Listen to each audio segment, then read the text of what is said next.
Meeting to order. Please call the roll. Golding. Here. Hoffman. Here. Kaiser. Here. Erman. Here. Radovich. Here. Mr. Supervisor, you have quorum. All right, thank you. Please join me in the pledge.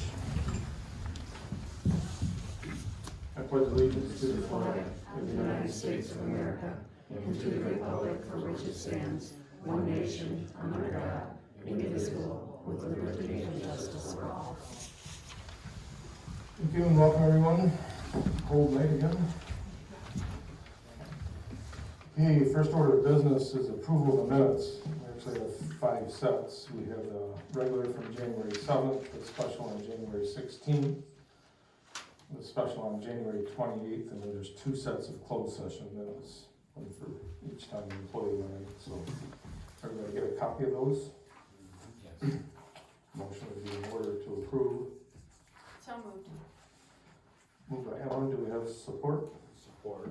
Support by Tom, is there any discussion? Hearing none, all in favor, signify by saying aye. Aye. Anybody opposed? Minutes are approved. Any requests from the floor at this time? The planning people will catch it in the middle of the, under, planning and zoning report. I can make a public comment now, Sure. though? Okay. Yeah. You can, or what are we gonna do? You have to turn it on. But, Yeah, there's a button on the side there. yeah. Is it a push and hold? I think it's a push and hold. It's up and down, isn't it? Oh, there it is. You got it? All right, I don't know if I'll talk loud enough, but. All right, I have 2 things to talk about this evening. The first one, both of these are things we've talked about before. The first one is looking at that poverty exemption. I think you misunderstood part of my request. And my request is that the federal poverty level is a very poor measure for northern Michigan. Which is why, when we talk about housing here, we use the area, or the area median income. This is something you can do. You can switch to that as a measure, so long as whatever you decide on is above what the state mandates.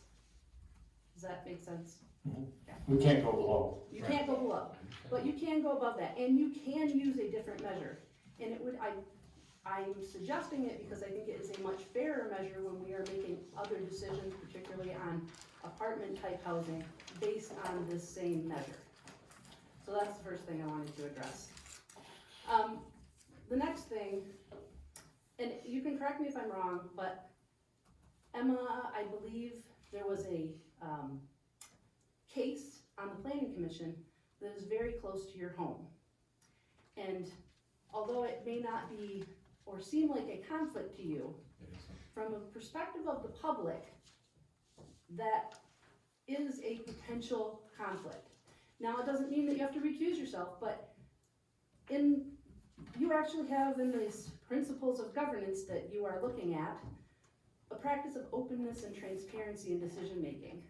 And in that spirit, anytime that people could view something as a conflict, it makes sense to just address it. You put it out there and say, but I'm able to make this decision and this will not compromise me.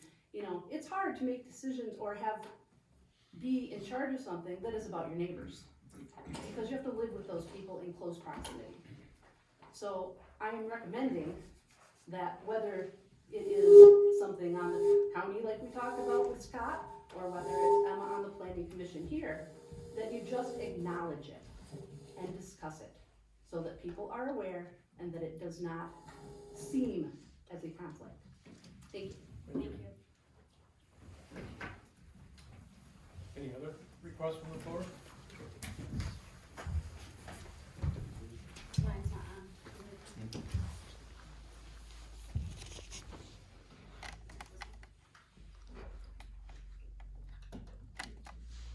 Any other requests? Here none. Move on to approval of the agenda. Everybody's got a copy of the agenda. Anybody have anything to add? Not, we'll follow the agenda. First item is the fire hall update.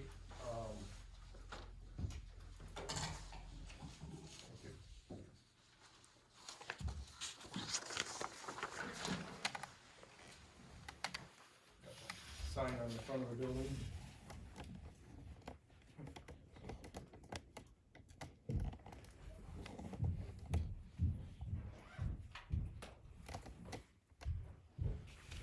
Got the sign on the front of the building, yesterday, and it's kind of backlit, looks pretty, Tom stopped down there tonight, just 15 minutes before the meeting, looks pretty neat.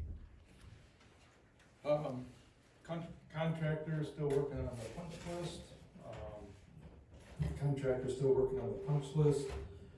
We have a heat loss where the firewall goes up and leads to the bottom of the roof deck. Working on a solution for that with the building department. Waiting for, there's suggestions of going up there and cutting some drywall back because of the firewall and then adding some more insulation in there. The furniture has been ordered, there's some pictures as we're going through the inside. The furniture has been ordered and will be here the first week of March. We do have a estimate to look at from Blinds Are Beautiful, or Blinds Beautiful.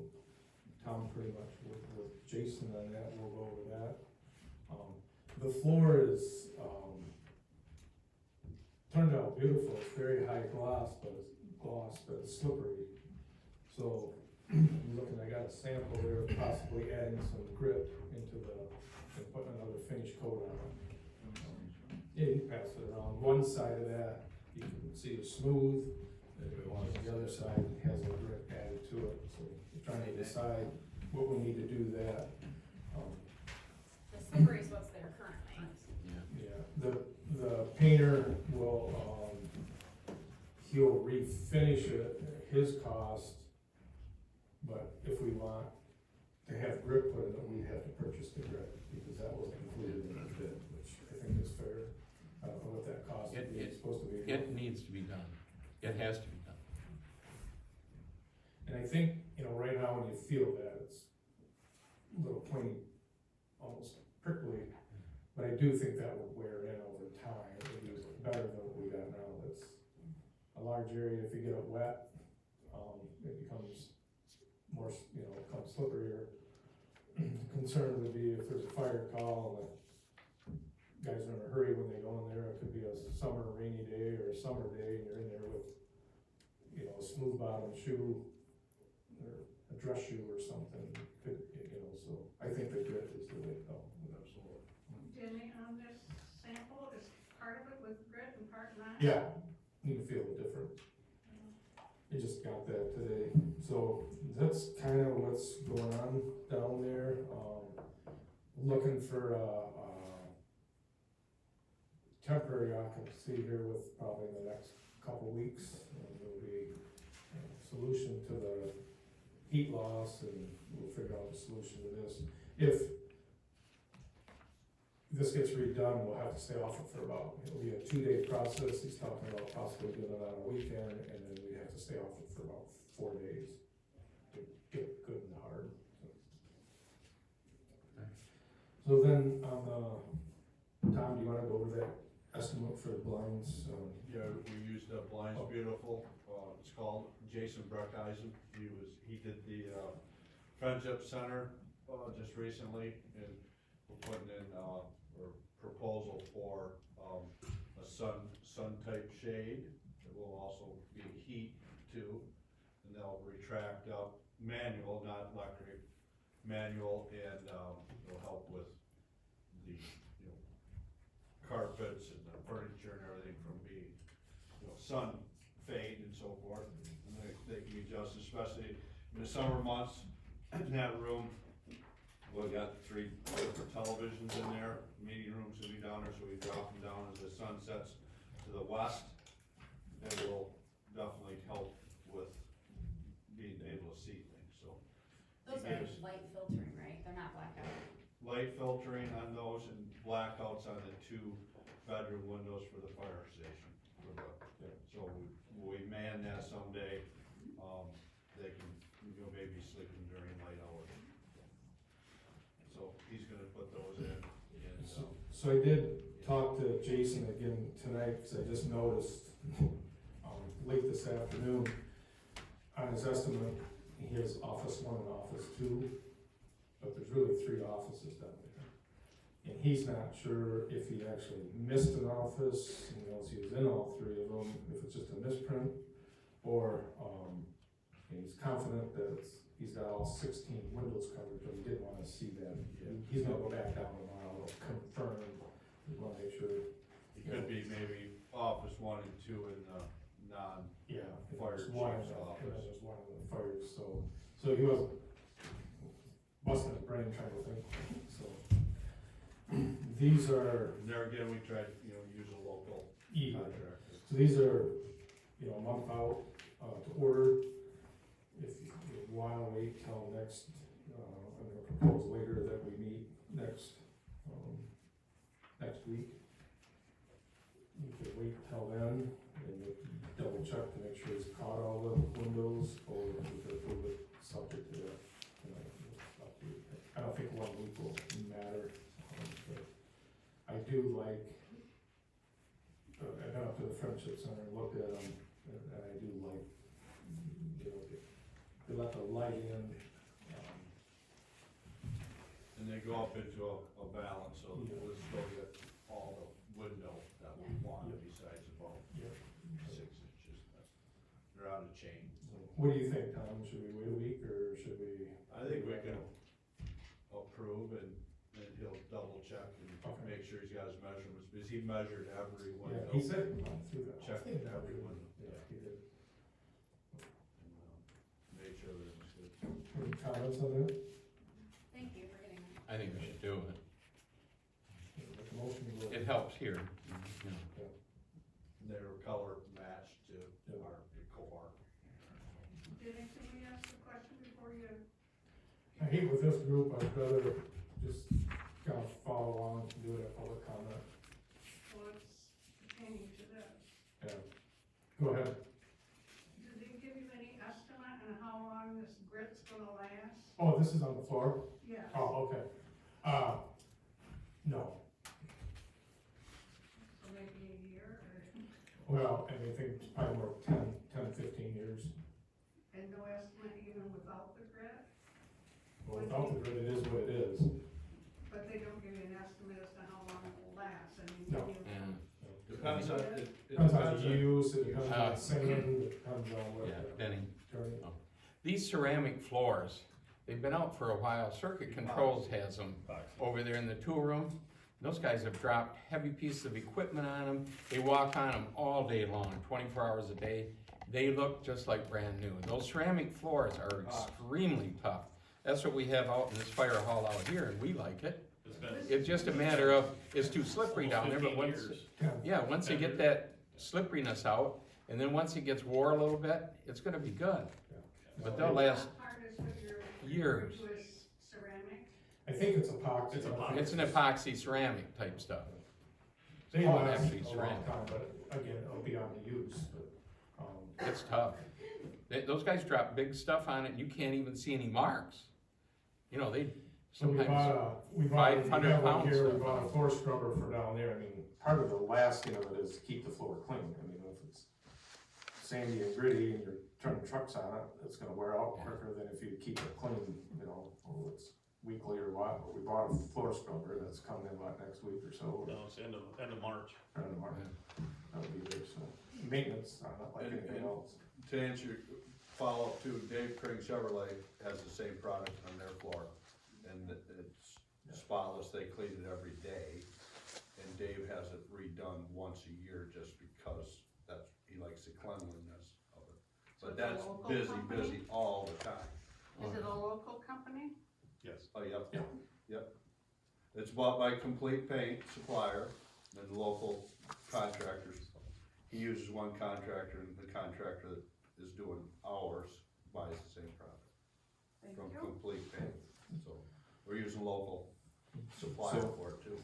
Back to the agenda here, what do you wanna do on did you make a I motion? make a motion to approve as presented this proposal for blinds for the new fire station. Township Hall. Moved by Tom, do we have support? Supported by Joe, any discussion? And we'll verify him out, he's gonna go out there in the morning and count windows again. All in favor, signify by saying aye. Aye. Anybody opposed? Spring Lake Park update, they're moving right along out there, working on the outside, the windows are installed, we got a couple pictures maybe? Windows are installed, well, the other side is installed, they were just doing them yesterday, as soon as they installed now. We had an, issue with the trusses, like all on 2-foot center, except there's one that's not. And where the one that's not is right where the skylight was supposed to go. If they moved it over like 8 inches, I think it's on a 16-inch center, the one, it would look funny because they would be centered. So they had to put a beam in, cut a truss out, and move it to make it 2 foot so it lines up. So Joe and I were down there yesterday and walked around. The inside is just completely demoed out. We were working on the outside, they put up soffit, fascia, and they're supposed to continue working throughout the weather here on the siding. And then, he said either next week or for sure the week after, the trades will be on the inside, the wiring, electric, plumbing, and, HVAC people. They're hoping for weather, warmer weather. Yeah, they're hoping for a little more weather, but it was cold down there, no question about it. Any questions on that? RFP, last month, and Garrett, I'll do most of the talking on this. I'll just turn it over to Garrett, because he handled this. Is this coming through? Yeah. So last month I gave you guys kind of a draft RFP. There's a couple details I was still figuring out. The RFP that was presented to you now is fully complete, and I'm asking for a due date of February 27th. So that way we have time to receive, I can get it to you guys over the weekend, and then the regular meeting following that, you'd be able to go over the various proposals and quotes from whoever submits, and then approve that to start in April with our new budget year. The big differences from what this is and what you had before was just hardware. There was a couple details I was still working out. I was working with our current IT provider to make sure that we had exactly the right hardware in there, because I don't want to misrepresent the RFP versus what we actually have. But there is a line in there that requires anybody that does intend to bid to come in and actually walk through both buildings with me. I am IT smart, but I'm not an IT professional, so I want to make sure that they know exactly what they're getting into when they bid. I think the one thing with this is that we have to have realistic expectations of what apples to apples will look like. Every company is going to have a slightly different way of charging for their service. Some might come to us with an unlimited, some might come to us with, you get 20 calls a month and then it's so much per call. It just kind of depends, we'll see what comes through. But I did go through the entire RFP with a couple other IT professionals that I know for some pretty big companies, and they looked at it and they said all the language in there is good. It's a very strong RFP. There shouldn't be any random things that kind of throws a wrench in it. But I'd be looking for approval to put this out, and we put it out immediately. I assume that our current provider, Common Angle, will put a bid in for it. I'm not sure who else will put in. There's not a designated proposal service with building out of Traverse City. There's BuilderNet or something like that where you can put in plans and people can bid on it. So I intend to post it on the website and then share it with as many companies in the local area as I can find. So if anybody is aware in the audience of anybody that provides IT services, and this would be managed IT services, so they would be handling everything on the back end as well as also being our IT help desk. So if we have a question or comment or concern about anything, they would be who we call. But we want to get the word out to as many people as possible because there's not one central location for something like this. Anybody have any questions on the contents of the proposal? It looks great, thank you for putting it together. Yeah. Thank you. Yeah, he did a great job. So we need a And I think we motion. need to get it out, we're trying to get it back by the end of the month, February 27th, so we have a few days to look. I say we, so Garrett has a few days probably to compare them and come up with a recommendation for the March meeting. So hopefully we know what we're dealing with, for the new budget year, plus we'll know what the price. We know probably is gonna be higher than we're paying now, but, you know, until we put it out there, we don't know.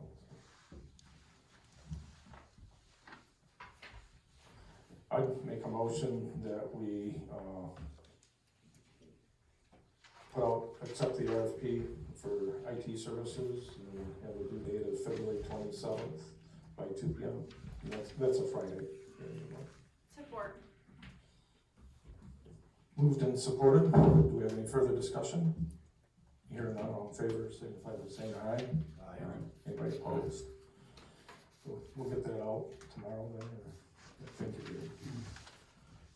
Thanks, Gary. Move on to new business.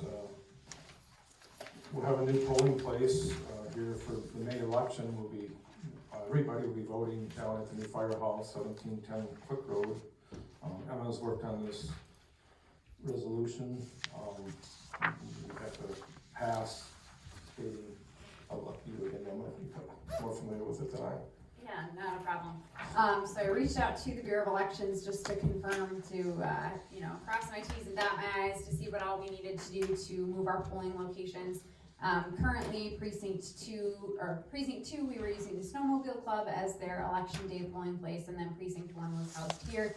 But now that we have our new station, that will house both locations for election day in-person voting.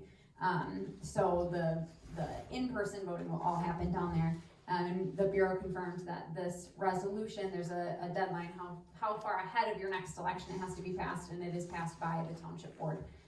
So I want to get this passed tonight so we can get everything moved, and then there's a noticing requirement. So once the board moves forward with relocating our polling places permanently, then I'll get the notices out to voters. So they will each receive a new ID card identifying where their new election day polling place will be. So that's pretty much the gist of it, pretty simple. Next, wanna make that motion? Yeah, I would move to pass this resolution to permanently relocate precinct 1 and 2 polling locations to 1710 Quick Road, our new Bear Creek Township Meeting Hall. Moved by Emma, do we have support? Support. Any discussion? Roll call. Hearing none, call the roll. Hoffman, Yes. Kaiser, Yes. Erman, Yes. Ravitch, Yes. Golden. Yes. Supervisor, motion passes. Okay, thank you. Next is poverty resolution. Again, I'll turn this over to Garrett. We did hear from the public regarding considering something different than What we have, I do understand the city of Petoskey is 20% over the federal. We used to be 10%, and then we went with this percentage thing. They're at 20%, a couple of the other townships, some are this, or some are like this, and some are like 10% over, but, if you want to take it. So just a little bit of history with the poverty exemption. If you recall, we reviewed this probably 3 or 4 years ago, and then we reviewed it again 2 years ago. Most recently, when we reviewed it, we talked about putting in the various 25, 50, and 75% exemptions.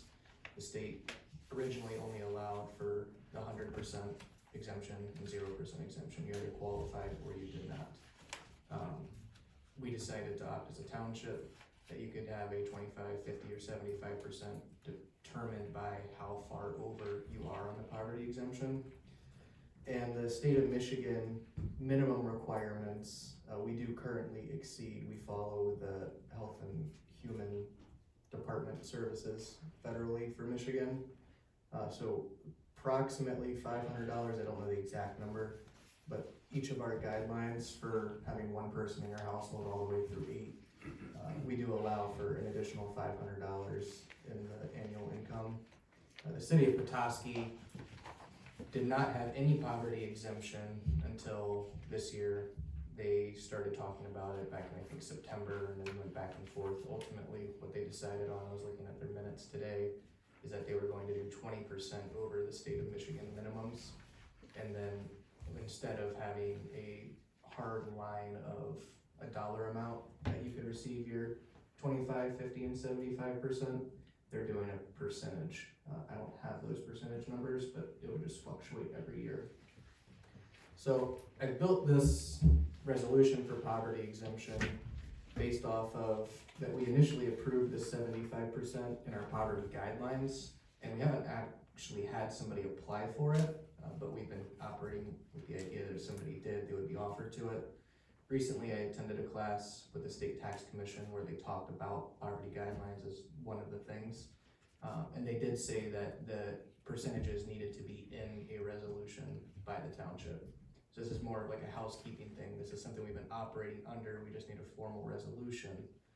If you guys wanted to look at different options, it would be available, but we do currently go above and beyond what the state minimums are for both the dollar amount and also allowing for partial exemptions.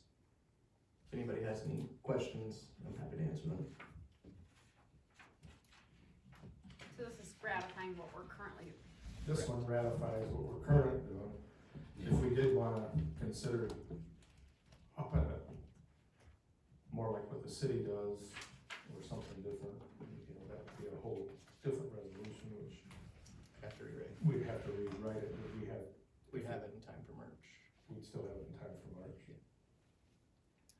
So what the city did with their 20%, and again, I don't have the exact numbers, but with their 20%, their exemption line is higher than what we are with our current numbers, even though we are above the state exemption minimums as well. So whereas we're approximately 16,000 for a one-person household, the city of Petoskey is approximately 18,000. So it'd be about another 3,000, basically 20% of over 15 is where we have.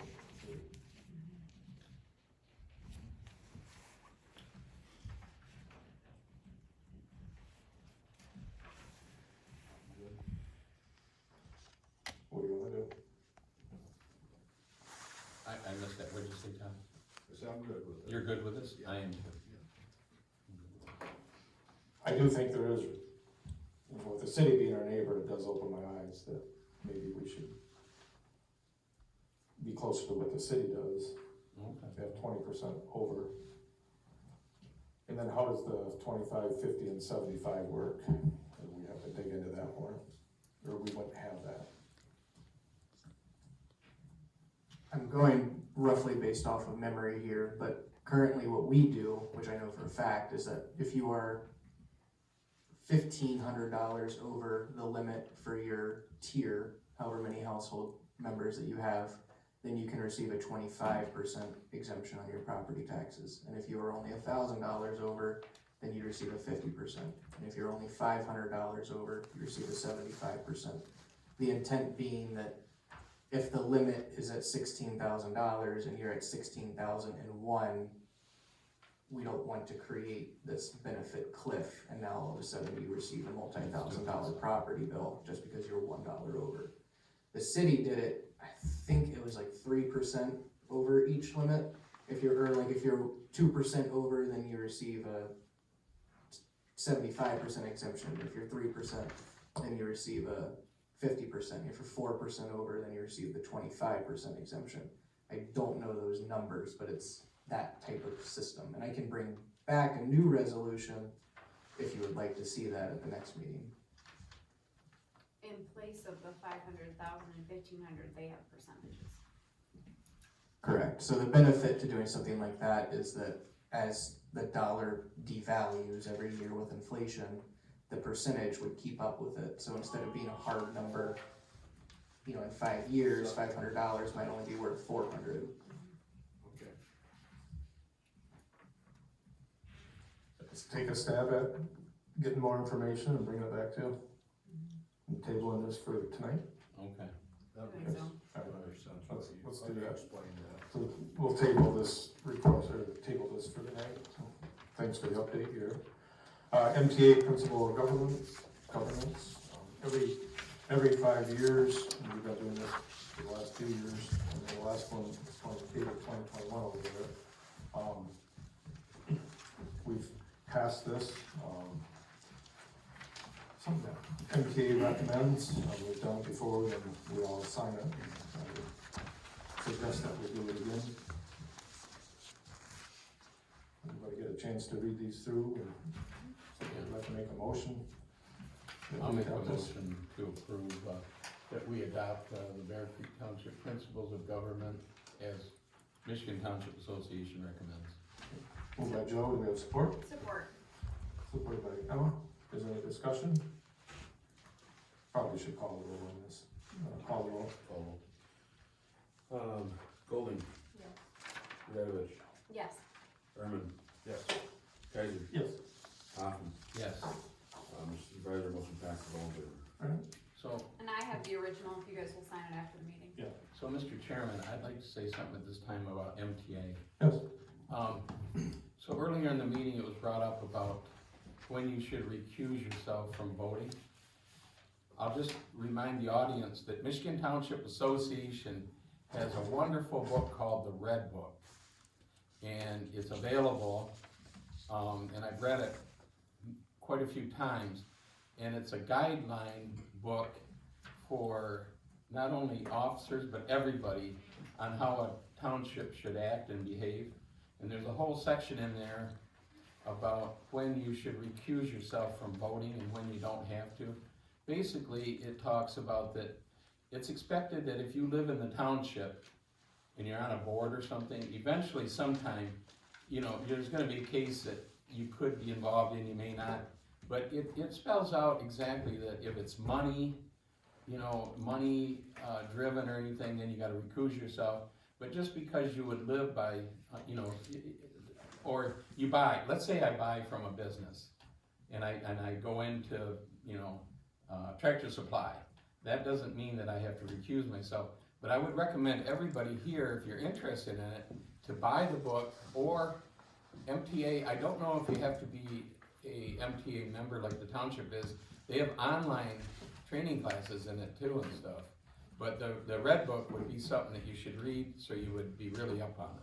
It's a good book. Thank you. okay, moving on, salary resolutions, last week we met, we discussed, the salaries and what type of increase the employees and the board members were gonna take.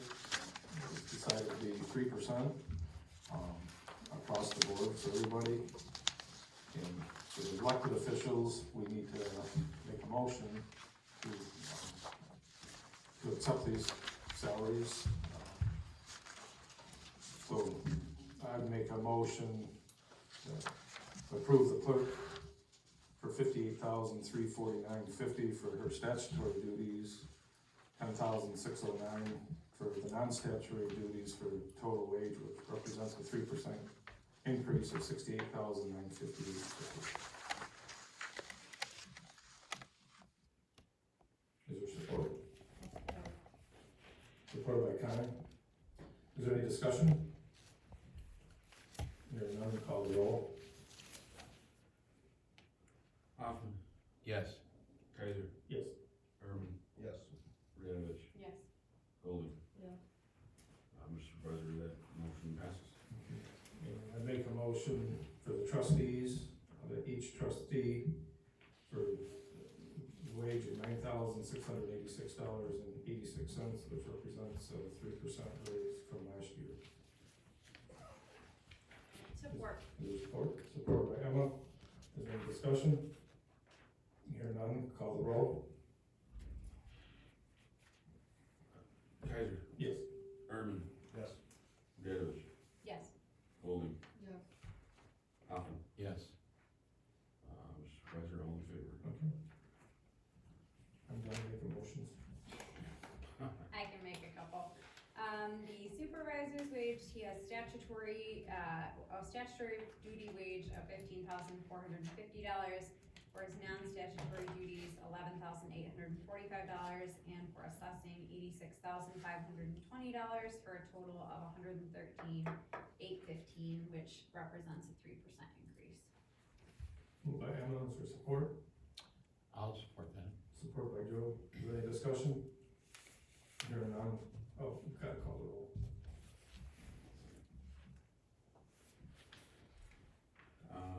Herman. Yes. Radovich. Yes. Golding. Yeah. Hoffman.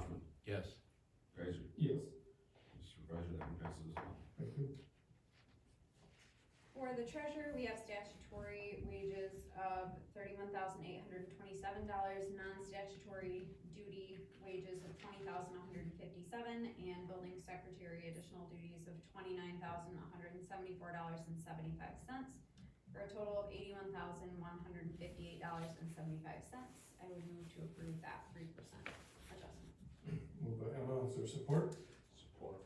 Support by Tom, is there discussion? Call the roll. Let's see, Radavich, Yes. Golding, Yes. Hoffman, Yes. Kaiser. Yes. Mr. Supervisor, that one passes as well. I think you missed one. Did I just, Irma. did I, oh, I'm sorry, yes. Irma Works. Yes. Sorry about that. Okay, All good. thank you. And then we need to look at some special meeting dates and another budget meeting date. So if you remember last month, I passed out, I got it, I think just that day or the day before, a letter from a developer, the Winsong Development, which is a development out on, Howard Road. And they wanted to talk to the board regarding, a TIF. And it was too soon to do it, and I think it's gonna take an hour, hour and a half, maybe even a 2-hour meeting. We need to get the consultant in here, you know, we're not real familiar with the TIFs, we haven't had a request for one yet. So I'd like to set a special meeting for next week, Thursday, February 12th at 1:30 PM.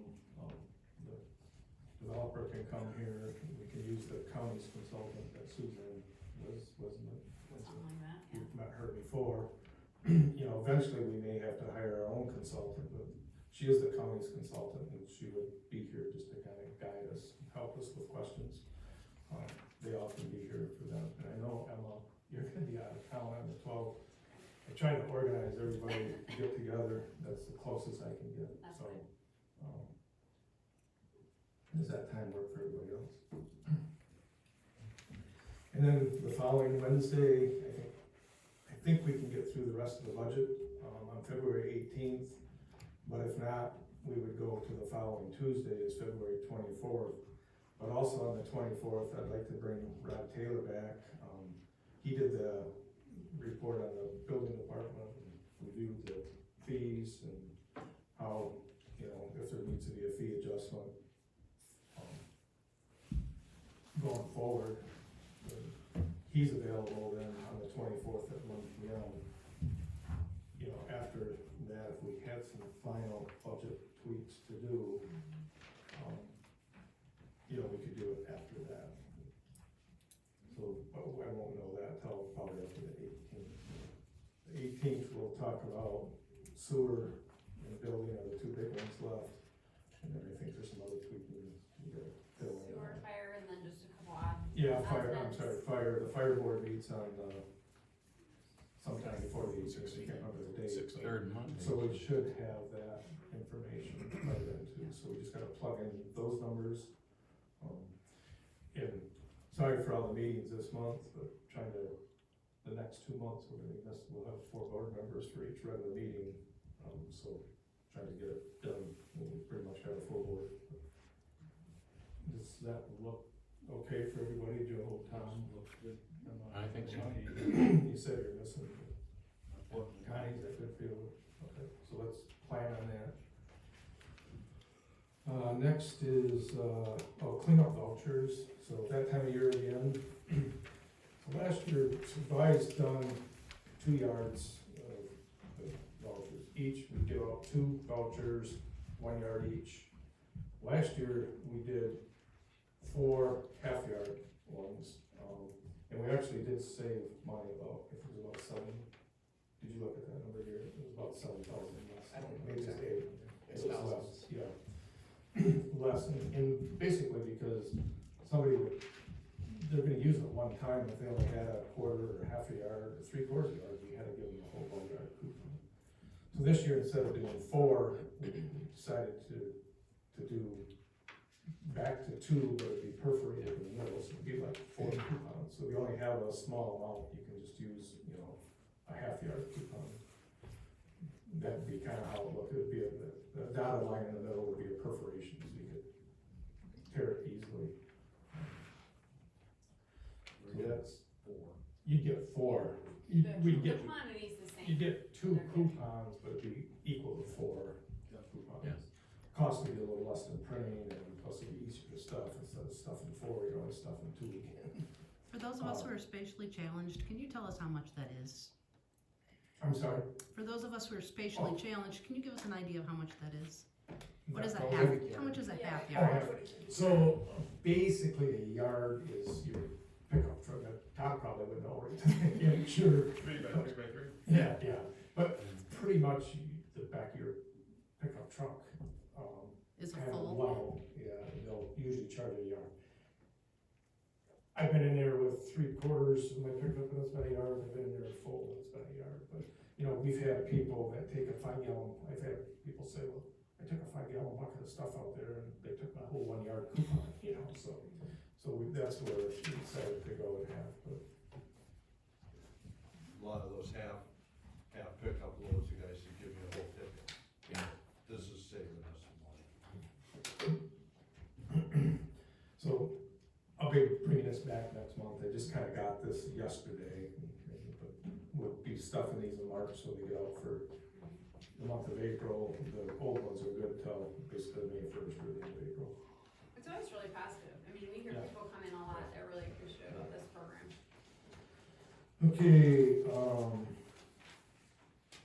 that's it. Commissioner's report. I seen Brian walk in here somewhere.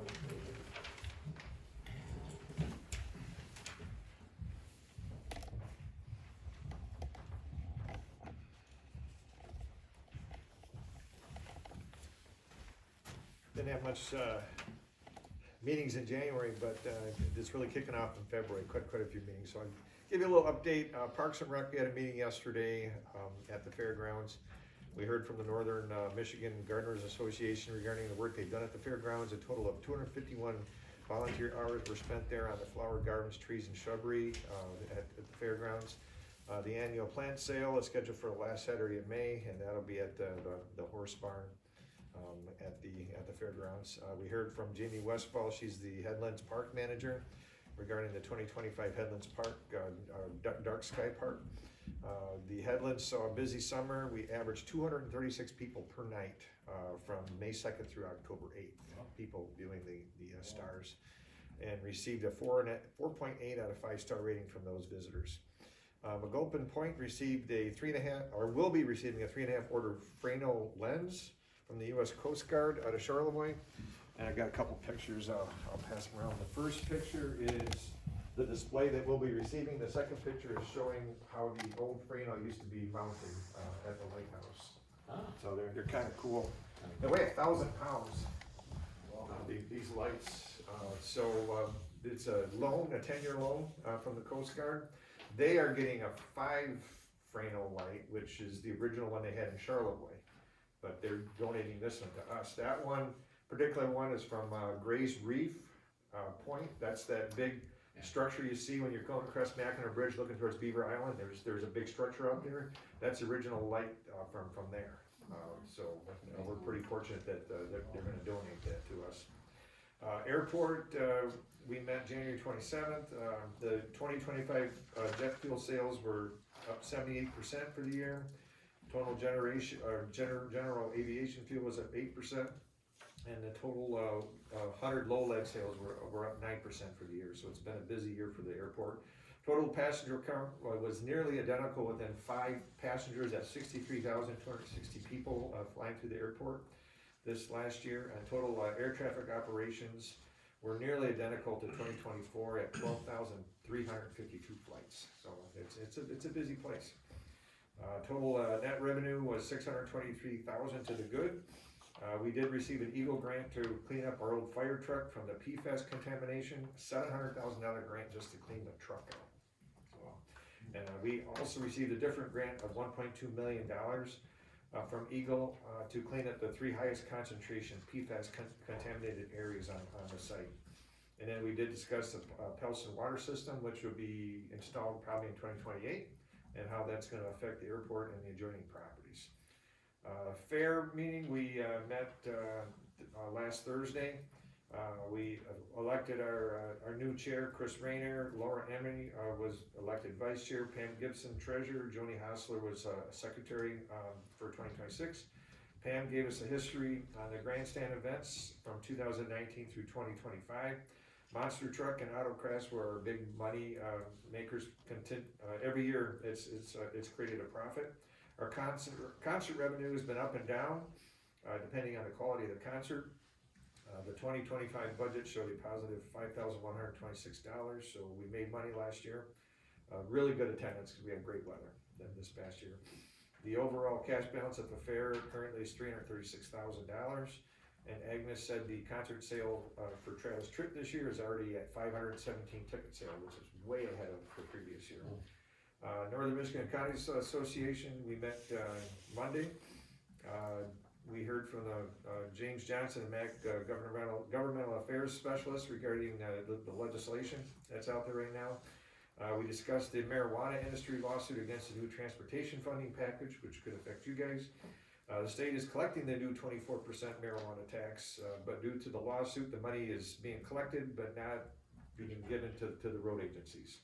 And until that's settled, they're going to keep that money in their coffers. Also, the new corporate tax that's being collected for transportation, there was no provision in the law on how that was going to be handed out to the locals either. So they don't know if it's going to be quarterly, semi-annual, or annual. So the state's collecting that money and they're holding on to it until they get some direction on how to distribute that money.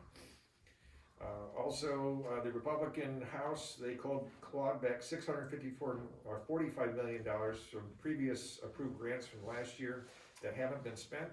The Attorney General is suing them, saying it was unconstitutional, and it's in the Court of Appeals currently.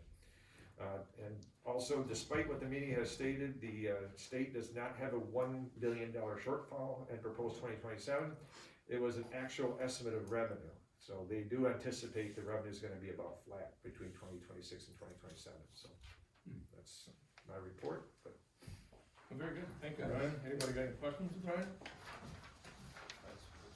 Thanks again.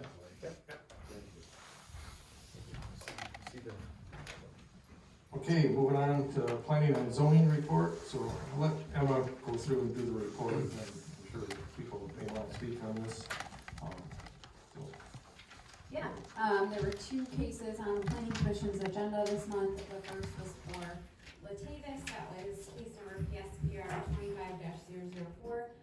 Essentially the case was a site plan review to relocate the vacuum stanchions. The case went through ZBA, I believe it was last summer, due to their proximity to the neighboring property, and so ZBA gave them some guidelines for compliance, and so this was a site plan review to bring them into compliance with what that requirement was. I guess one of the primary additions that the planning commission had to that motion, they did recommend approval, was to add in some screening along the, basically from the first vacuum to the corner of the building. So this site plan review is to bring them into compliance with what is currently being required of them. Again, that was recommended for approval. Our second case on the agenda was PSPR 25-005 for Brian and Holly Bolcom. This case was a site plan review for forest production operation, log storage yard, and related. You can see the subject parcel there on Rustic Road. Essentially, the planning commission did not review the site plan. As part of the zoning evaluation, there was a use analysis done by county staff. And the use analysis indicated that the proposed use was not met, and so the planning commission recommended denial, and in their motion referenced the use not being met as per the zoning evaluation. So as a result of that, they did not review the site plan. That's the big picture overview. Here's the site. Does anybody have any questions on that case? Like Denny said, I'm sure we'll go out to public Before for this. Yeah. accepted. Anybody got any questions here? No, I was at the meeting, I know about it. Did anybody want to speak on this case or on the planning commission? Can I speak on the first one? Sure. I know that you guys decided to make that fence go all the way in line with the building, where the corner is. as somebody who drives in there and feels it's claustrophobic already, I think it would very much deter me from going in and driving around that way, particularly because they're trying to get two-way traffic over there. It's very visually, if you did it just slightly past their first, or the last of their vacuums, it might not create that claustrophobic feeling. I thought the fence was just covering the vacuums, did it go all the way to Go the back to building? yeah, zoom in on that plane. It was to that corner. Let's just pass it Yeah, back. so just past the vacuums. It's not all the way to the back corner of the building. Yeah, not to the back corner, but when you're like coming around like that, it's very It is claustrophobic, it's quite tight. Yeah. No. So the thought, I think the thought was so the cars, you know, especially if it was a rainy day, I mean, a lot of people, your headlights stay on even during the daylights, so that's what the kind of country club, I don't know, Brian, you were there for did Brian leave? Yeah. Oh, I mean, I think it was for protection, that the lights didn't shine out in the golf course, and that was my understanding of it, but I don't know. Yeah, I just really quick, so, the country club, we've got a set of cedars right in here, and of course, there's a fence put up there, but that fence is not on the property line. The fence should be moved 4 feet towards the car wash. And 4 of these concrete blocks are physically on the country club property, partially, and they're not totally, but, so, yeah, I think the fence is just gonna help, you know. Define that line, I mean, the fence goes back to the property line, the way I understood it. Wow, the planning commission asked them to put another fence in. Our fence is not on the property. Oh, okay. So it's gonna kind of protect our vision of the relocated vacuum systems. Yep. Your fence is probably a chain link fence? It's a chain link fence, which I don't know why it was never put on the right of way, but it's not, so. And then I guess I would add too, to piggyback off of that, the part of the planning commission's motion and recommendation was removal of those concrete pads as well.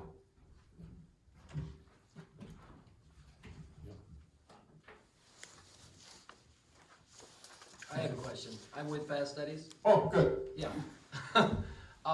As far as the fence, I talked to Laura and Tammy a little bit about it. I'm assuming that you guys are gonna give the particulars on the particular fence you want. I'm assuming it's gonna be a vinyl fence. Yeah, we don't, Really, You the guys don't make county the would decision on probably be the ones. I think it's up to to county, Tammy and Laura to decide. what So it they was. dictate? Yep. Okay. I believe that's the way it was, I wasn't at the meeting, so. I don't recall us giving a particular, like, requirement of what type of fence. I wasn't able to make it last week because the weather got tricky Yeah. last week and I was 3.5 hours away. But she did talk to me too about the footings that those set on and them wanting to be removed as well. Yep. After we move it to adhere to the 10-foot setback. Yep. Was there any other stipulations or recommendations other than those? I'm gonna I don't think double so. check, because I'm gonna pull up the minutes, cause I wanna double check, I don't have those ones printed out.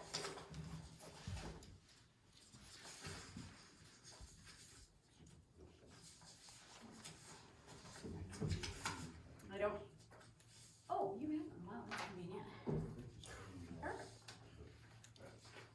I think that fence was to the corner and the screening was gonna go to the The far south corner. length of the fence was from the front vacuum stanchion to the corner of the building. It did not dictate what type of fence, so Tammy can give you some insight on that. Okay. The scale of the site plan was incorrect, so there was some scaling issue that needed to be corrected. The cement pads to be removed, and then the setback lines, before you move the stanchions, have your setback Marked. lines inspected by the zoning staff. And then the, just says privacy fence along west property line to screen. And then fire department stipulations, snow storage, locations, and privacy fence to be on the site plan, and then that stormwater basin to be evaluated for capacity. And I can get you a copy of these if that's Yeah, helpful. yeah. I mean, Tammy will have them too for you, but We did have an engineer come in and look at that detention pond or whatever, and he said we're covered, but she said something about possibly having a company come in to look that it may need, there was concern about sediment or something? And dredging it? Could have been, I'm not sure. Okay. What is the footage between, it's on there, or maybe Garrett, you can see it, between the corner of the building, there's kind of that diagonal line to the, that car that's pulled in there. 34 maybe? The 34. Yeah. Yeah. I know it is kind of narrow there, I know what you're We talking did have about. Benchmark come in and they did all the analysis to make sure, right, with Sakai's and likes and all that good stuff. Okay. Any other discussion? Is that turn too? Yeah, if you want, now's the time. On either case is what Yeah, you're on saying, either on case, either yeah. case, yeah.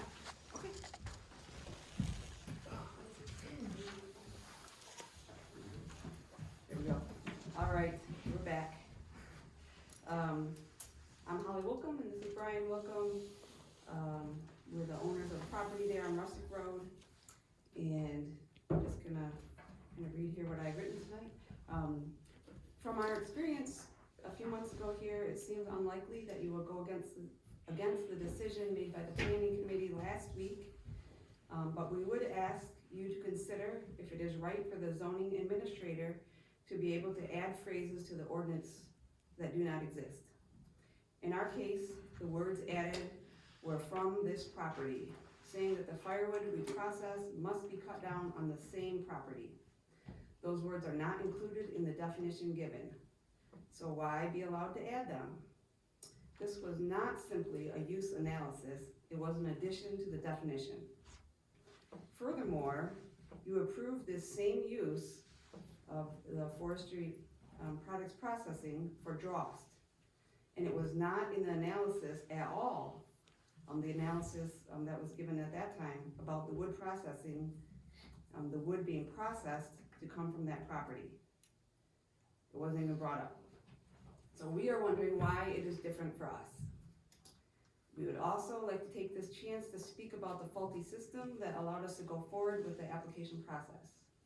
It seems as though the Bear Creek Planning Committee could have reached out to us prior to that meeting last week and told us that they do not make judgments regarding the use analysis that is given by the zoning staff. And that they could have told us before the meeting that we should first go to the Zoning Board of Appeals. So basically, the answer was no before the meeting even began. So it really was a waste of time for us to prepare for and attend the meeting and for the zoning staff to go into the tedious details about why they do not think we fit the intended use. Also a waste of money for us, even to be printing the site plan maps, which was about $90.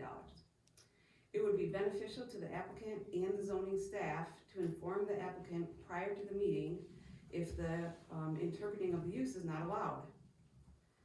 The committee acted as if we should have known this, but how would we? I actually had a call with the zoning administrator about that exact question, and she did not specifically articulate that, that that's how it should work. But in the meeting last week, the zoning staff adamantly maintained that the township doesn't have the authority to judge the interpretation. So why would you not just reject the application or reach out to the applicant and inform them that the application would just be systematically denied? I believe applicants should be informed if the zoning administrator disagrees with the use, as in our case, that they should tell them to go directly to the Zoning Board of Appeals. And we are also wondering why applications are required to be reviewed by both township boards if this board tonight only follows the recommendations of the planning committee.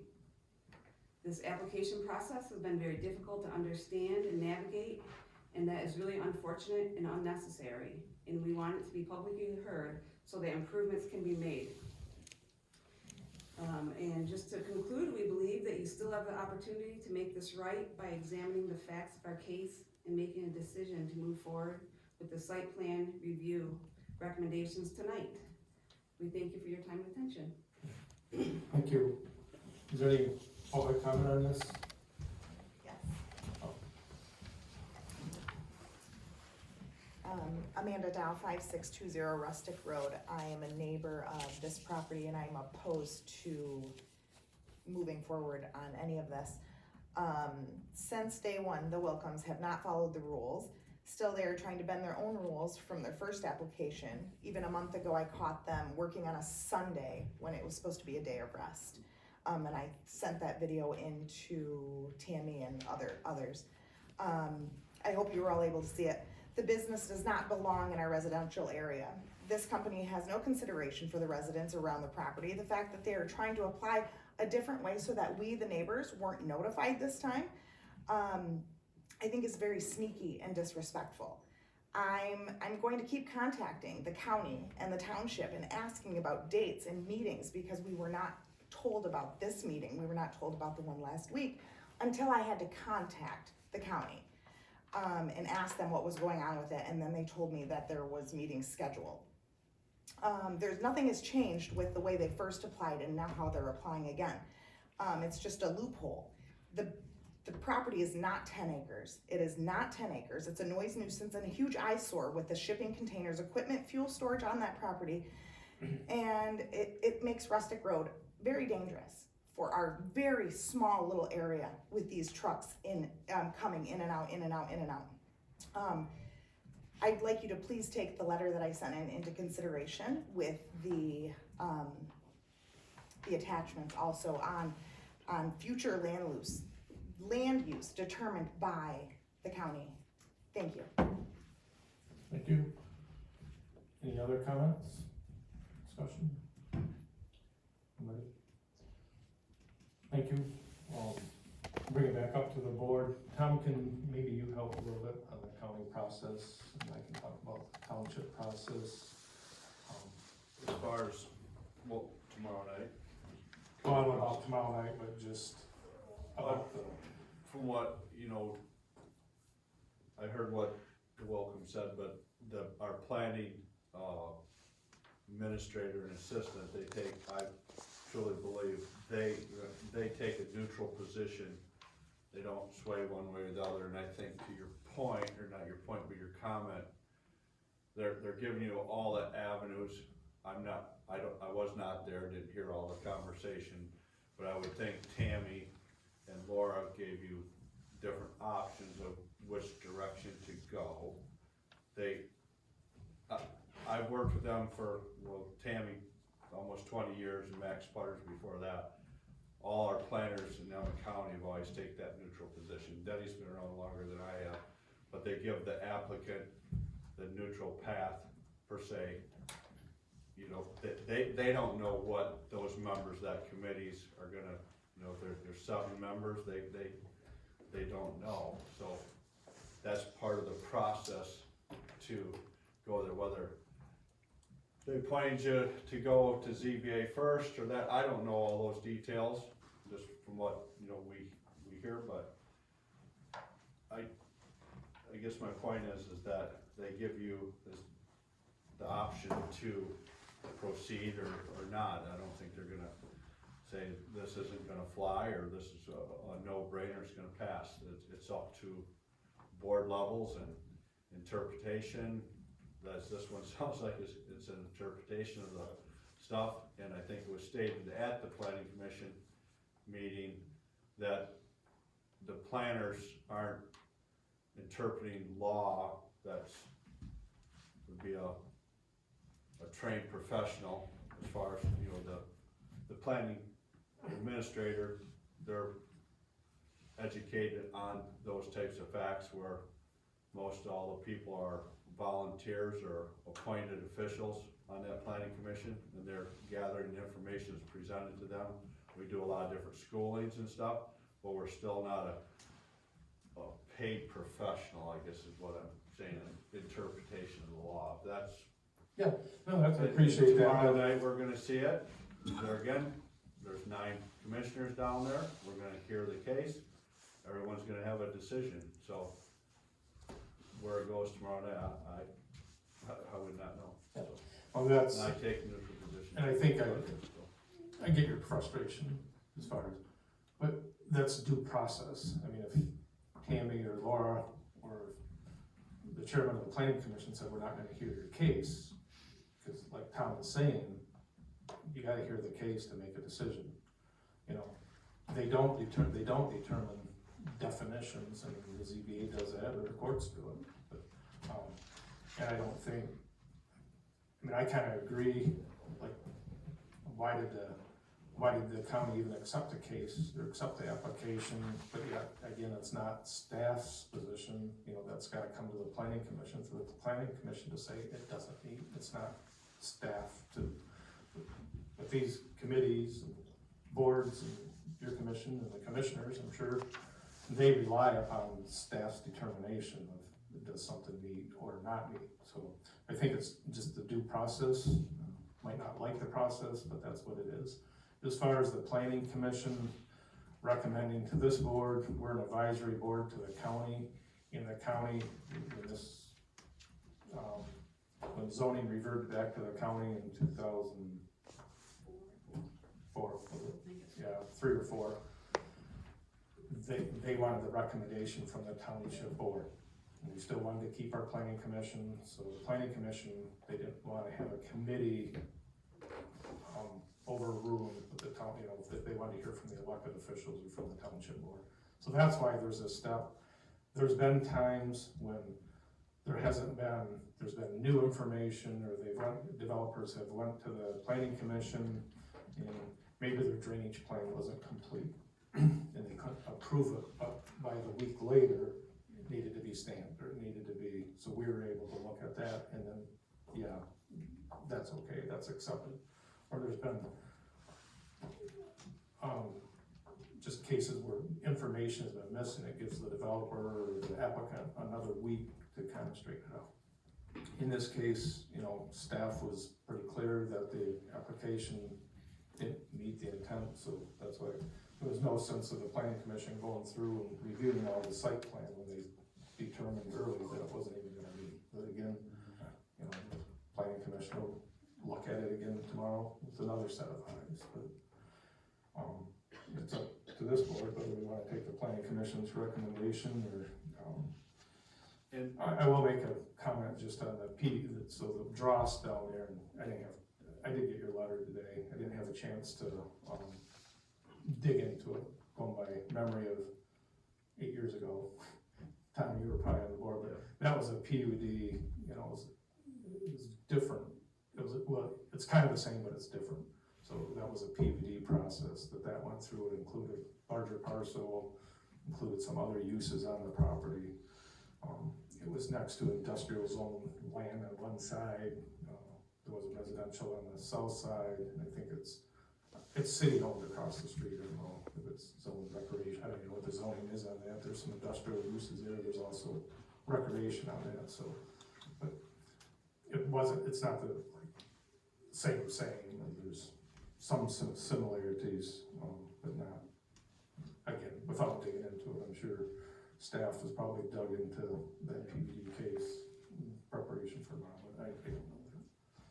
Danny, can you speak to the lack of neighbor notification? Is there a reason, So because the way it was applied for, it was a use by right. So when a use by right, the neighbors are not notified. So for instance, you're in a residential subdivision and you wanna build a house, you don't, because that house is a use by right, so the neighbors don't get notified. Still has to go get a zoning permit, you still have to, meet the setbacks and the requirements, but it's a use by right. would that come here, though? No. Okay. And that's how they applied, it was a use by right in the Farm Forest District. So does a use by right need to come to the planning commission? If the zoning administrator decides that it needs to, yes. Okay. Typically on commercial, it does, because you gotta approve the site plan. Like for a residential home, I use that for example, there's no site plan approval process for a home. But to Denny's point, if we had a new business go in a commercial zone, we typically would still see a site plan so we can approve things like sidewalks, turning radiuses for the fire Parking. trucks, things like that. That's why more times you see commercial site plan reviews. Yeah, typically they're commercial in nature that we see. Your special use permits. Yeah. And other things that, Danny asked me, myself, and I believe all planning commissioners get the package, do their research, take site visits and look at things, so everyone puts a lot of effort into a site plan, rezone, or the whole case, you know, so it's not, you know, that's why I look at it, the way I always look at them, and I believe other commissioners feel the same way, so. nothing's taken lightly, and I think, like I said, I'll stand behind our planning commission, or our zoning administrator in that. They do a bang-up job out there. They give us all the facts,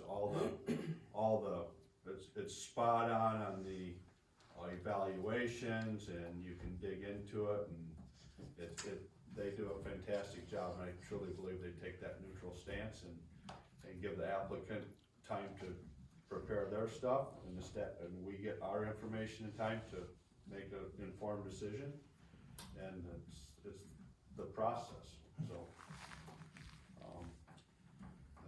that's what it is. But one thing about you saying that too is, we did not get the analysis from Tammy until after the due date for the maps to be even done here.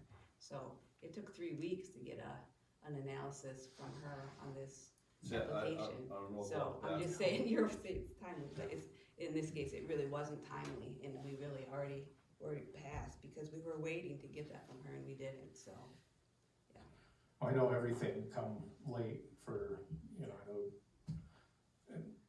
the night before or something, we were trying to get them out, and That was you because actually we Garrett hadn't was gotten working it. your night, and we then hadn't got gotten them her next answer. morning, because we had to get them out that day, so I know usually we try to get them a couple days earlier, and she didn't get the report out. I assume she was doing some pretty hard research, maybe consulting with others too, but didn't get back to her, but the timeline was short. All right, you can bring it back up to the board. Emma, give the report, what do you wanna do? So the recommendation of the planning commission is approval of the Latavis, case and recommended denial of the Wilcom case. That's the. Did you wanna make that into a motion? or- Sure. Okay. Moved by Emma, do we have support? I'll support it. Supported by Joe, is there any other discussion? Hearing none, all in favor, signify by saying aye. Aye. Anybody opposed? So tomorrow night, make sure you go to the county again. I would like to make a couple other comments. One, Eagle has done their wetland delineation on a parcel next to Olson's, kind of where the U-Haul site was. There was a 28-day or 21-day comment period. We did comment on behalf of the township. I sent that all out to everybody, but we did require a public hearing from Eagle to be held. And this would be an Eagle public hearing. We did offer that they could do it here at the township hall. We have not heard back from them, as far as I know. Garrett's really been in touch with them. I want to let you know that that's coming up. I would expect we would attend, to be here, but, they haven't accepted if they're gonna use this hall or not, but we did offer this hall since it's, the donation is in the township, since they have a public hearing in the township. We'll wait back to hear from that. And then regarding the master plan, I know you guys talked about the master plan. We got a draft a day or two before the meeting, and the commissioners hadn't had time to really go through it. I know they went through chapter by chapter, one at a time. Some of them have been a few months ago since the first one was done, but now that it's all put together, it's should take one last review. They put it off in February. The consultant is asking for comments by we're in February now, can't even write 26 yet, but anyway, February 19th, so got a couple weeks. We did get written comments, and some pretty detailed written comments from Carla Buckmaster, from Karen Dodge, and also Tom. I think you reached directly out to the consultant in the last month or so. Some of these have even been before that. I want to assure you that when I received them, I sent them to the planning commissioners, I sent them to the consultant, I sent them to the township board members for consideration. So those letters are out there, they need to be considered. I think by the 19th, so it's kind of a twofold process, like for this review and send our comments in. If we're finding clerical errors or page number errors or misspellings, a chart doesn't line up, those types of things that don't affect the body of the master plan, those can be changed upon sending your comment in. when your comments are, you know, we need more industrial land, or we need industrial land larger, I'm not saying that's a comment, I'm just saying if that was, that changes the intent of the master plan, that has to be discussed at the public body and to consider, you know, not one person can't just say, hey, I want this more industrial land. You know, it has to be discussed at the body. You can still make those comments and you can put them in, send them, but, you know, that can't be changed until it's discussed by a public body. So we all got our homework to do in the next couple of weeks if you haven't already started. You know, some of it is kind of fun reading, some of it's tedious reading, some of it you gotta go through it with a fine tooth comb. And then if the planning commission accepts, you know, when the meeting is February 27th or 6th.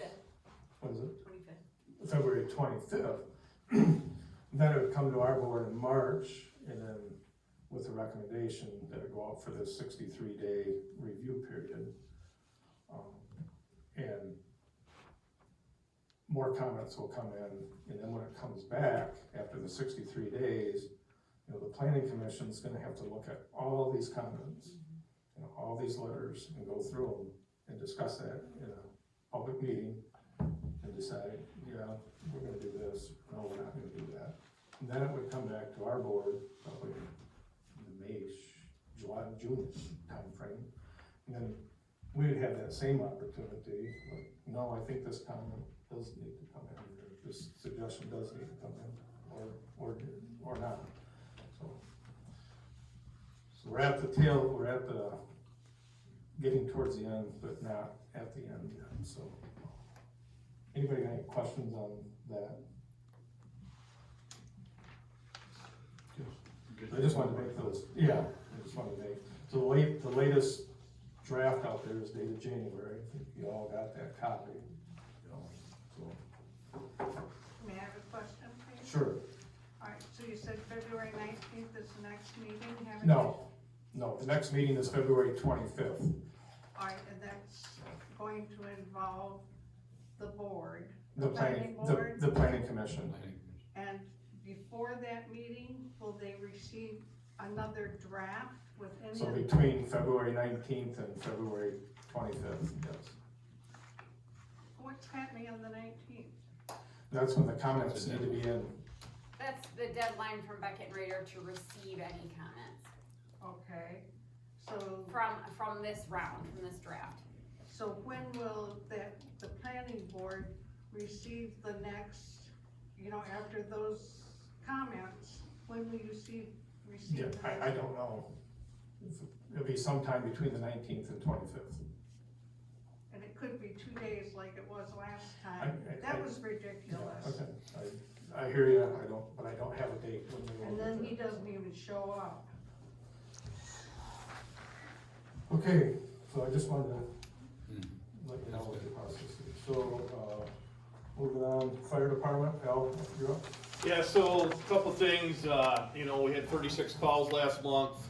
Some of our drills, we did a scene size up, we did a 360 exercise. Basically the guys would take a building, we'd do a 360 around the building, so then we'd pick on different people to become fire command, what they would do for equipment, placement, and so on and so forth. We talked about CO response, because we did have a couple CO alarms that went off that actually was high levels of CO, where the guys actually went in with their SCBAs to actually take care of the issue of shutting the gas off and so on. We did talk about our calls we had. We did have like I said, we had 36 calls. We did install 6 smoke alarms, 4 carbon monoxide detectors. We did have our new breathe air compressor installed on January 19th. We did a hydro testing of all our air cylinders on the 22nd, and so we were able to use that machine to refill those, so it got a good workout. Couple things I'd like to go over. We did have 2 kind of major calls this last month. One was an ice water rescue. A snowmobiler went through the ice on Crooked Lake. We were called to it at approximately 19:33 hours. The location was Grand Point. While we were en route, we got rerouted to out by the Odin Fish Hatchery. If you know that area anywhere, there's a nice stream that comes out there and it's pretty mushy. The snowmobiler actually went through the ice and he was standing on his snowmobile, so he wasn't completely submerged in the water, but he was still wet and affected by hypothermia. We had 2 guys that actually suited up with Gumby suits, which is an ice water rescue suit, and took the Stoats basket out, brought him back to shore. He was pretty cold by the time he got there. The second one is this PI accident we had.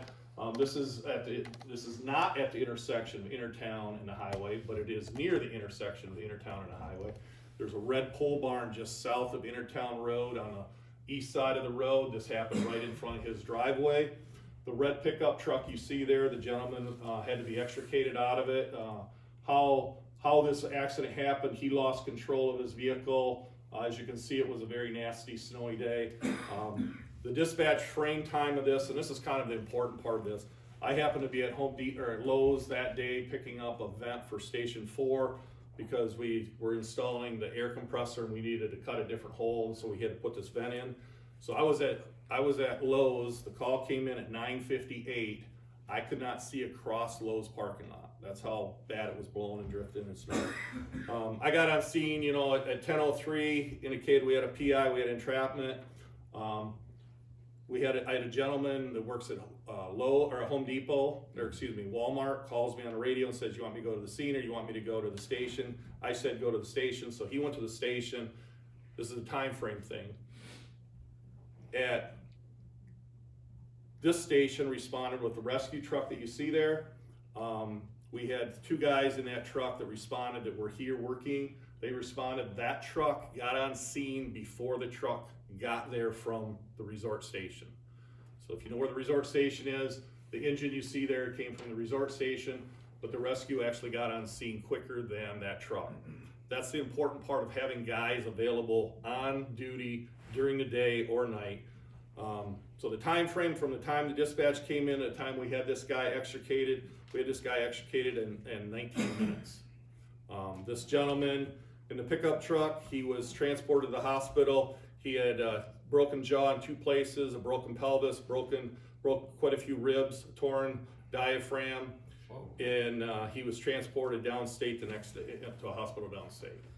So, I can't say anything more about the crew. I mean, the crew did an excellent job. They had a great size up when they got on scene, what they needed to do. They went right at it, tore the guy out. The guy wasn't pinned, but we couldn't get his door open. Typically, your legs are trapped underneath the firewall and stuff. We have to do more of an extrication, but in this case, we were able to just pop the door and he was fairly free to get out. But 18 minutes from the time we were dispatched, the guy's in an ambulance. I mean, that's unheard of. Awesome. So. Thank you, Al. Yep. And volunteers, and we've had a lot of slippery roads this year. A couple weeks ago, I went down the state south of Grand Rapids, and that's the way the road, I was white knuckled for miles, 2.5 hours worth of driving. You're just 25 miles to 35 miles, and you're just like that. And I think that's what probably happened. Yeah, he fishtailed, and that's what the driver said of the other vehicle. He fishtailed, and he tried to avoid him, but the other guy had a broken wrist, I believe, out of it, so he was pretty minor. But. It's amazing these newer cars how they, in the 70s, now the cars just fall, I don't say fall apart, but they absorb that impact. I mean, they look worse. Who used to do this before we provide this service? Sheriff's Department. If they don't do it anymore? No, No, because they had two jaws, and the car could be up in Cross Village, and they had to call in Petoskey or vice versa. So when did it get? I think in 1975, the Zonta Club bought the first set of jaws for Emmett County, and Mackinac City had their own set, so it was kind of split at the airport. Van Road was a split, and I think it was in about 1986 or 7 we took it over from the county, because it's just, they had a one-man band basically, and you just can't do it like that anymore. When we first took over, we covered probably Coconut Township. more. We went up to Lansing, right? We went to Van Road. When we first took it over. Now, everybody else is caught up, but we do Springville, Bear Creek and Springville, and then assist anywhere. everywhere if we can, but. And Melrose had a set about 79-ish, 80, I was on there, we'd help respond here.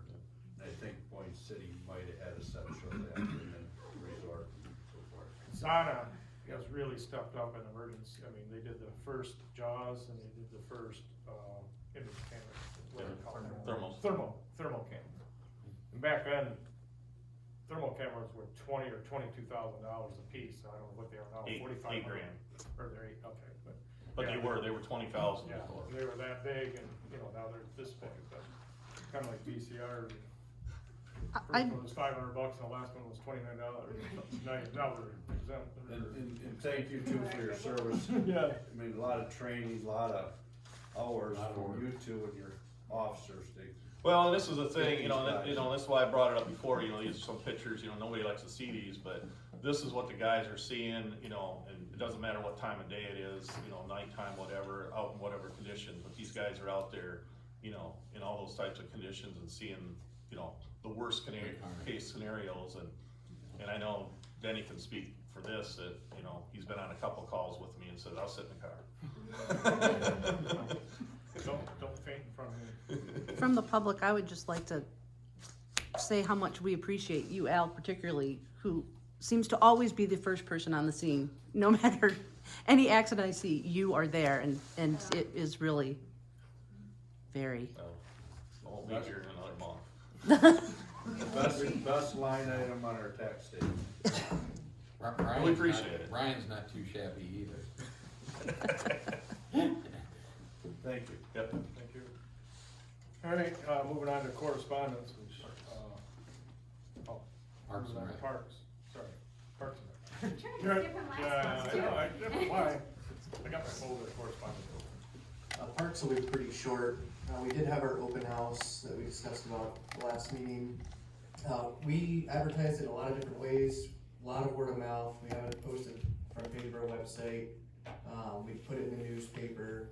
We didn't have anybody show up to the open house, so it was on the 27th. It was 4 to 6 or 4 to 7. At 4 to 7, we actually increased the hours based off of some public feedback that we got from the planning commission open house. There were some concerns that that one wasn't open up late enough, so we did extend this one to make sure anybody that wanted to come would be able to come. But we didn't have any public show up, which I think is a win. Must be doing something right if everybody's comfortable with the plan that we're putting out there. It is still in public review, and for everybody in the audience, there are copies of the parks plan on the table, as well as copies of the specific questions that we wanted to ask people on how they felt about the plan. A lot of the plan is objective information, where it's detailing what we have in our township, but some of it is subjective of what we would like to see happen to those parks or to the various areas in our township. We all love the beauty and the view sheds and the accessibility of our township, so I think this is a pretty important thing. So if you get the chance to go through it, take any feedback. The Parks Committee will be reviewing it at their March meeting, and depending on how that goes, then it would go to the Township Board meeting, where then you guys could potentially approve it or adopt it as the official parks plan. So that's the parks plan. Does anybody have any questions specifically on that? Nope. Jones Landing, no big update. I did go out there with a sign company to take a look at some of the signs. A lot of them are starting to rot out at the base of the ground, and then fading is getting pretty bad on a lot of the signs. You can't even read some of them, and some of them are pretty important because there's no entry. A lot of the stuff down in Jones Landing is one direction only, and we don't want people with trailers going the wrong direction and getting stuck. So we'll be seeing something from the Parks Committee, a little bit of design on some signs down there. Spring Lake Park, no new updates outside of what was discussed earlier with the renovations. Tanton Park, no new updates. The Evergreen Trail DNR site that we've been discussing for a possible kayak or canoe launch, that's been kind of in holding status. If you recall, we did purchase a wetland identification report from Eagle following a preliminary walkthrough that I did with one of the representatives. And I just got that back, and it pretty much details exactly what we expected, where the little turnaround there is a high dry spot, and then the large circle that goes around that part where people would go back and park, and I think there's some old UTV trails, you know, that's all high and dry. So I've communicated with my contacts at the DNR, with the waterway trails, with the grants programs, Scott, the gentleman that's been helping me figure out the best way to move forward with placing this on the property. I also reached out to my Eagle correspondent, and we kind of all started discussing what the next steps will look like and timelines. The biggest thing is that the Parks Committee at our most recent meeting, we discussed kind of what we wanted to see for rustic area, and I'm gonna put together a rough sketch, and we're gonna have that approved by the DNR as a tentative, you know, hey, this is gonna fit. And then from there, we would start discussing real logistics. What does a land lease look like, in which the township board would become a lot more involved with. That'd be something that we'd have to pursue legal counsel to approve. There is precedent for this with the DNR. The village of Mackinac has a park that they place directly on top of DNR land, and they do a land lease. So this is something that's in our area, it's pretty common. And then from there, once that language is determined and agreed upon, we would take our rough sketch, bring it to an actual engineer firm, and have them give us the details of what does the parking lot need to look like so it doesn't fall apart, what does the dock and the little boardwalk section need to look like so it doesn't fall apart. The Parks Committee's goal in all of this is to have as minimal impact as possible and to keep it as rustic as possible. This is not a site that is going to be built out as a park so much as it is going to be a dedicated area to get people off of the road, because right now, if you're not familiar, it is very, very unsafe. It's a blind S-turn coming around the bridge. It's a well-known access point. It is a good spot, but right now people park on the bridge or on the road, so I think it's important we keep pursuing this. And as I get information, I'll continue to update you. Does anybody have any questions on that? So I think you are correct, using that turnaround dry area and then having the people just walk the short distance to the river makes the most sense. Because you're not doing anything to, it'll be the easiest, the least evasive. Yeah, and just some history for the audience, if you haven't been following along our parks. We do own a piece of land on the river in Click Road that the Parks Committee did look at for this purpose. And we've looked at it for a long time. I think probably 5 or 6 years ago is when they first started looking at it. The problem is that that piece of land is rather flat in comparison, or on the same plane as the river. So it gets very wet very fast, and the area that somebody could possibly park their vehicle and then walk to the river could be 500 or 600 feet, which it's easy to say, but if you think of grandma and grandpa bringing a couple kids out on some canoes and trying to walk them through the brush, it would just require a lot more development, and it would be much more of a hassle. It would be a lot more expensive. So the Parks Committee identified this site being owned by the DNR, and we think we can do it cheaper and better and make it more accessible for the public, which is a little bit of history why we're looking at the Evergreen Trail site with the DNR. Any questions? You know, I just want to thank you for following up on the DNR site especially. That was pushing a pretty heavy rock uphill. You got it to the top, or almost to the top, so your research and persistence on that is, I think, is going to be rewards to the public, you know, in the future. It's going to take another couple of years before we can start looking at that site or developing that site. But we've done a lot of work done to that, and a lot of no's before we got a yes. So, thank you.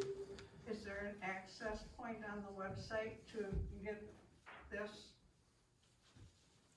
to get the plan? Yes. On the front page of the website, if you click the notice, there's 2 notices right next to each other, very first thing. The one on the left is for the Planning Commission, and if you click that one, it takes you to the Planning Commission Master Plan webpage with all the extra information. The one on the right is for the Parks Plan, because we don't have a whole website, we just have a plan. And if you click it, it'll just download it straight to your computer. Garrett, I'm 80 years old, and what you just said, okay? Send it to me tomorrow. Send me this. You want a digital copy and a paper copy? Is that what you're saying? Please. Okay, I will send it to you. I appreciate that. Okay, correspondence, may I go to correspondence? I think they put a letter, kind of their quarterly from Micah Myers, their bulletin, quite a bit of information regarding housing, affordable housing. Got the MTA annual conference is coming up April 20th to 23rd. I think the ones that want to go are signed up, thanks to Emma, Connie, everybody that did that.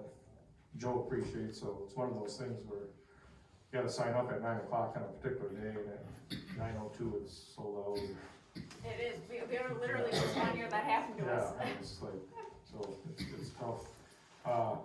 The Michigan Township, MTA Focus, quite an article on there about fire departments, in particular volunteer fire departments, rural departments, and how they're all struggling. The demands are high, the rules are tough, the training is tough. You're just, having these response times like we are here, we're really, really blessed. And we've been able, I think we're down a couple, I don't know what our number is, 26, 27. We'd like to be above 30, but to maintain that, we're really blessed. I mean, there's fire departments that are merging, they don't have the manpower. We're seeing it here in Emmett County as well as across Michigan and across, but take a chance, take a look at the cover story on that and read it through. It's really, really a good article, and you can, it's like I can see that, that's, I witnessed that, so. Good old charter, got their letter again, seems like we get a monthly or often, but AMC channel, I don't know what that is, but it's going up $1 a month. And then did meet with, Wallen Lake Association, kind of the collaborative meeting of the 5 townships that are around the county. The main talk was kind of septic, around the lake. There's really no statewide code for septic. Eagle has some information, Tippecanoe has a lot of information. But the association is gonna contract with the Tippecanoe to do a shoreline survey, kind of see if there's leakage or if there is, what can be done about it. Short-term rentals are a huge concern all around the lake, with the, what happens is, on the short-term rentals, you get a house with 3 bedrooms and you have 10, 12 people stay there. There's no control over that, and that's putting a lot of pressure on these septic tanks. There's a concern with that. They're gonna do, this summer they're gonna try to do pretty huge, public education around the lake and just let people know and remind people. And the other thing that happens is we're seeing these 2-bedroom cottages tore down, and people are building these huge, huge homes out there. And the septic tanks just aren't, usually when there's a tear down, there's a new health department permit. But when these people just add on, there's no health department. So maybe the original 1960 permit was for a 2-bedroom home, and now you have a 5-bedroom home, or living above the garage, or whatever they do. So they're gonna try to get an inventory of that. And then, the dam, the village, the dam there, that's the only outlet of Wallen Lake, and if that ever failed, it would affect everybody, so we wanna have that inspected and kind of get a long-term plan, what needs to be done. If something did have to, even though the bridge or the dam is in Melrose Township, it would affect the whole lake if that failed, so there may be an ask at some point in time to either help with a study, take the cost, divide by 5, because there's 5 townships, or, I'm not sure, there was no definite on that, but I just wanted to update the board that what the discussion was out there. Denny, I'm sorry, may I Yeah. ask, did they, talk about the wetlands in Bay Townships? No. That wasn't even brought up. That guy's illegally dredging those wetlands. wasn't brought up. You could have brought it Yeah, up. I could have.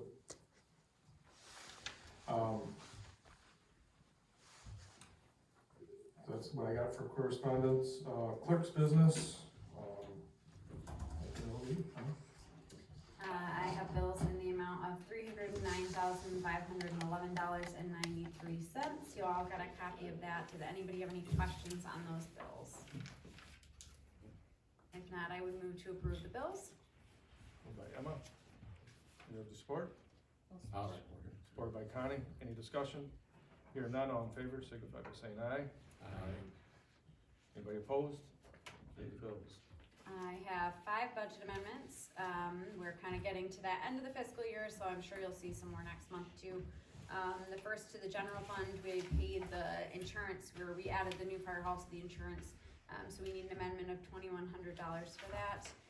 The second is to the deputy supervisor department for per diems. This is the first year we are doing per diems for Garrett, and he's excellent at attending these meetings, and so, you know, we need to increase his budget for that by $1,500. The third to our building and grounds for repairs and maintenance of this current building.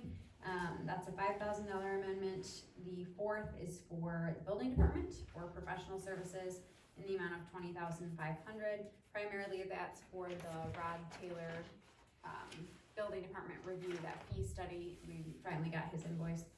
And then the last is for blight. Joe had a little bit more hours than what we had budgeted for, so that's a $750 amendment. Did anybody have any questions on those? Make that a motion. Yep, I would move to amend the budget. Moved by Emma, do we have support? I'll support. Supported by Connie. Any discussion? Here none, all in favor, signify by saying aye. Aye. Anybody opposed? And that's all I have. Treasurer's report? I handed out, my treasurer's report for 1/31/26 and the building department report for the same January 1st. Anybody have any questions? Taxes are due next week, Yep. February 14th. Your favorite Valentine. Yeah, yeah, that's Valentine's Day. So the 14th is on a Saturday, right? So does it go to Monday? No. Any questions? Okay, sewer bills, we got bills somewhere. I got bills in the amount of $47,432.22. This is down a little bit. We haven't, the city of Petoskey bill is not on here. So I don't know, we just didn't get it, or Sally had missed it. But anyway, make a motion that we pay the bills of $47,432.22. Support.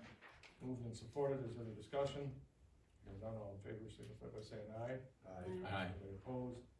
And then just for the bond, there's a little bit of activity out there yet, but mainly, final billing from Goslin and Zubeck for $420, come out of the bond payment. That's primary for Station 4, as we're getting final details on that. So make a motion that we pay the $420 on the bond money. Support. Moved and supported. Is there any discussion? Hearing none, all in favor, signify by saying aye. Aye. Anybody opposed? Pay the bills. And we did have no new RV applications this month. That's about all I have in the sewer. If anybody has any questions? Go back out to the floor. Any requests from the floor at this time? Anybody? Tom? You were talking about adding more for blight. Now, you had brought blight complaints to the meetings before. We have not seen any of those lately. Can you explain a little bit how that works? Well, typically you don't get blight complaints in the winter time because the snow is covered Tougher to everything up. see. So usually blight will pick up, back up here as soon as we get, So what was the activity that was going on then? Or is it old? It's probably old. old. It's old, Yeah. okay. He turns in his billing quite a bit after. I typically Yeah, he have to doesn't prompt turn him in. for it. Okay, but eventually we will see any if they come Yeah, through oh, yeah. here. Yeah. Okay. Yes. The next thing, I just wanted to address Joe's comment about the MTA. And the MTA, that's great to try and do that, and maybe some citizens will want to. However, that is an organization for the people that sit on the township board. And the important part is your constituents. They're the people that need to see your transparency. They're the people you represent and the people that put you in these seats. And so if there is anything that would make them question, you might as well just say it. It doesn't mean you have to recuse, it just means address the issue so that they don't have to, aren't sitting there thinking about why, you know, what might be going on or not going on. Just say it, okay? Thank you. Thank you. Anybody else? Anybody? If not, it's 8:45, we'll adjourn the meeting. Thanks, everyone. Thank you. Board members come sign this.